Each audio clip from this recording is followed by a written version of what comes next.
ಅನ್ಕೊಂಡ್ರಾ? ಇದು ಸಿನಿಮಾದ ಹೆಸರು. ತಮಿಳಿನ ಖ್ಯಾತ ನಿರ್ದೇಶಕ ಪವಿತ್ರನ್ ಈ ಸಿನಿಮಾವನ್ನ ನಿರ್ದೇಶನ ಮಾಡಿದ್ದಾರೆ. ಹಾಗಾದ್ರೆ ಈ ಸಿನಿಮಾದ ಬಗ್ಗೆ ಸಿನಿ ತಂಡ ಏನ್ ಹೇಳಿದೆ ನೋಡ್ಕೊಂಡ್ ಬರೋಣ ಬನ್ನಿ.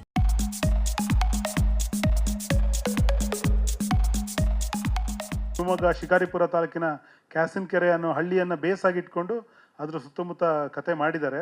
ಮನುಷ್ಯ ಮತ್ತು ಪ್ರಾಣಿಯ ಸಂಬಂಧ, ಪ್ರೇಮ, ಅದನ್ನೆಲ್ಲವನ್ನು ಇಟ್ಕೊಂಡು ಈ ಕಥೆಯನ್ನು ಹೆಣೆಯಲಾಗಿದೆ. ಭಾಳ ಹೃದಯಸ್ಪರ್ಶಿ ಸನ್ನಿವೇಶಗಳಿವೆ.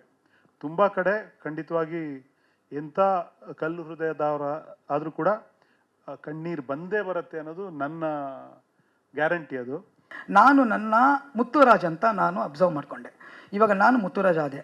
ಆಮೇಲೆ ಏನು ಮಾಡಬೇಕು ಅಂತ ಹೇಳಿದ್ರು ಅವರು. ಅವಾಗ ನಾನು ಸ್ವಲ್ಪ ಹೆವಿ ಆಗಿದೆ, ಸ್ವಲ್ಪ ಹೆವಿ ವೇಟ್, ಸ್ವಲ್ಪ ಜಿಮ್ಮಿಂಗ್ ಎಲ್ಲ ಮಾಡ್ತಾಯಿದ್ದೆ. ಅವಾಗ ಡೈರೆಕ್ಟರ್ ಹೇಳಿದ್ರು ಇನ್ನು ಜಾಸ್ತಿ ವೇಟ್ ಆಗಿದೆ, ಸ್ವಲ್ಪ ವೇಟ್ ಕಮ್ಮಿ ಮಾಡಿದ್ರು. ಅದಕ್ಕೆ ನಾನು 6 to 8 kgs ಕಮ್ಮಿ ಮಾಡಿಕೊಂಡು ಆ ಪಾತ್ರಕ್ಕೆ ಕರೆಕ್ಟಾಗಿ ಸೆಟ್ ಆದೆ ನಾನು.